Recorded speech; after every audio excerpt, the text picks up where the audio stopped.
قافا أمس الدمار راسا أمين إبروت انتهى نمات شيخ أمين جئ نياما مسكين والله كجلنا كيف ندبي في مولود يرون ما بليتين أرجعته أمنيتي نتيجة ما تور أنا ويلي فارسو في مبيخ نما وافارسو اللي يعني يقال أما كده بيلالو أكنما هريبا خراسا دبرين نفكاتي ونقرينتو قتين توكو خاتي بربان نجرو ulfinni tokko hatti barbaannu jiru nam beekamtiin itti barbaanne jirtu diini wanni kuni dalagu qabna hojjatu qabna jechuu qofaa sammuu keessa nu jira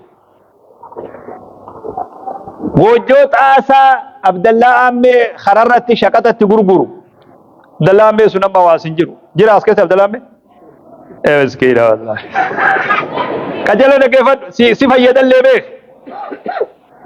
Wojjoo xaasaa khararra darasaan jaartee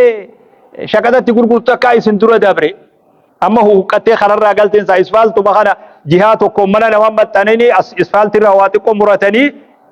asii gurguran xaasaa san keessa gallanuti amiin ibroo kun xaasaa san keessa gala bassoo dhuubanii dhuganii bassoo shaqaxuma san keessa Abdalla bassoo gurgura bassoo san qicannee isuma san dhuumnee sisan dhuynatu akkasi beek kacalootti si agalu basuma san dhuyna hulbat marak guyyaa tokko torbaanitti qafiiratti masgid saalaa salaanne caataraa kana keessenne hulbat marak torbaanitti ijaan agarratu akkasi beek akkasi qaban nama toltee fi namni hawaadalaku dirqama amantiitu isa dalaysiis haalli isaa mijjaaweedhaami dirqama isa dalaysiis jiruu fi jireenya argatuudhaami dirqiitu isa dalaysiis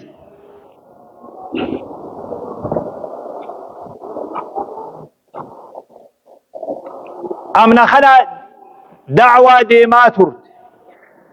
shee ammee wajji galgala gatteenyee oduma akkam goona jennee xaasaa kana keessaa haasawnu azaana duraa kadirraa waa dhibeeytanii azaana duraa sannutti azaanan duraa أمري إسلامتي يا دو بيتون أكما تبيتو جرتي بيخي قابسا دعوة الليل أكما ربي بيخو جرتي بيخ دعوة إسلاما وأول هركافون أني قبال دوتوان سنيمو برباد وأول هركافون آديماني وأول الدبرسا ديماني زمن سنديمي حالي جرو جرينيا ورا جردوا فودا في هيرومني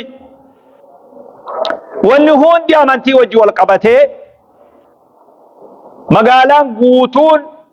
ستري في حجابتاته نمني حجاب الرتوما بقياتك نما دورا جردوا خيسا حجاب وفت ورا حجاب الرتي دغان تومامه قياتك والتجيتنا رب الاسوف ان شاء الله نيا كثير قبتو